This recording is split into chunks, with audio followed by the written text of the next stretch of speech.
السلام عليكم.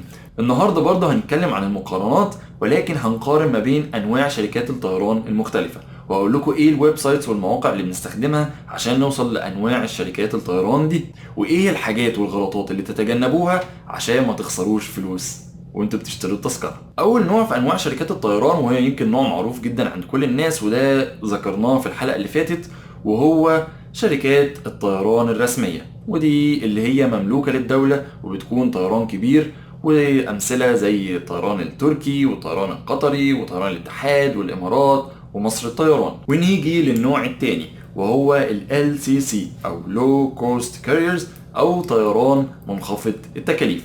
والفرق ما بينه وما بين النوع الاول هو ان ال LCC اصغر شويه في الحجم، والميزه فيه ان هو بيحاسبك على حسب احتياجك. يعني مثلا هو الطبيعي ان مفيش وجبه ومفيش شنطه بتتشحن، ولكن انت لو عايز تعمل كده هتدفع على الوجبه لو عايزها، او هتدفع على الشنطه اللي بتتشحن لو انت محتاج وزن زياده. طبعا دي ميزه مهمه جدا لان هو زي ما قلنا بيحاسبك على حسب احتياجك. فلو انت مثلا مسافر رحله مدتها قصيره ومش هتلحق تجوع يعني فمش محتاج الوجبه، او لو انت مسافر بشنطه واحده ومش محتاج الشنطه اللي بتتشحن، فليه ادفع انا ثمن الحاجات دي طالما كده كده مش هستخدمها. وفي ال LCC هو ده اللي بيخليك توفر شويه في سعر التذكره، انك بتبتدي تلغي من الزيادات اللي انت مش محتاجها. ولكن للاسف النوع ده من شركات الطيران مش منتشر قوي في عالمنا العربي، ولكن هتلاقي في منطقه زي اسيا في شركات كبيره هناك زي اير ايجيا، تايجر ايرويز، ولاين اير، وجيت ستار.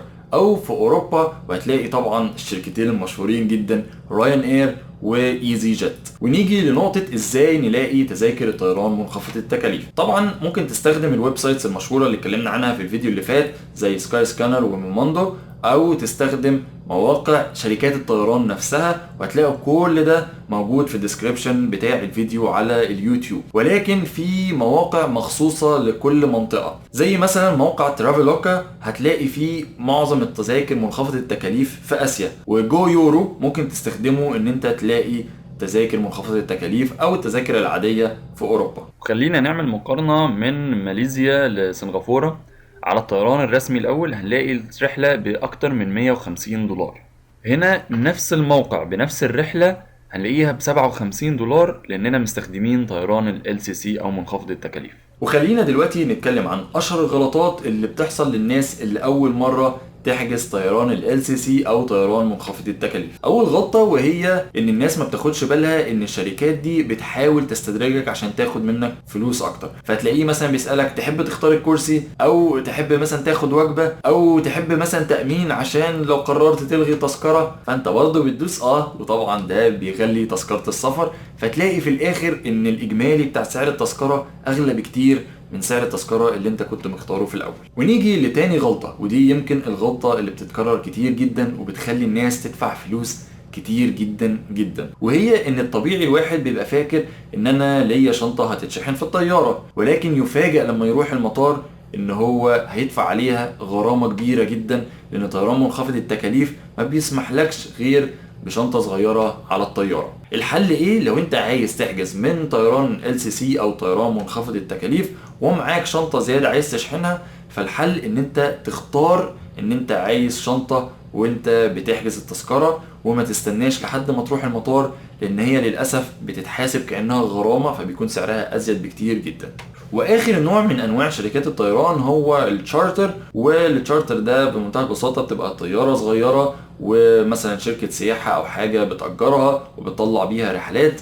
وده الصراحة مش موضوعنا لأنه محتاج موافقات ومحتاج تنظيم قصص كده، فيعني احنا قلت بس أقوله لكم من باب المعرفة.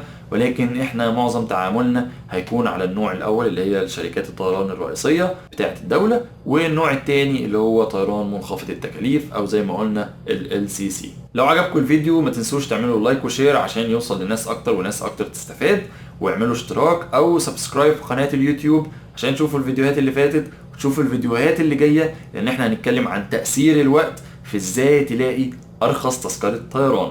اشوفكم الحلقة الجاية وسلام.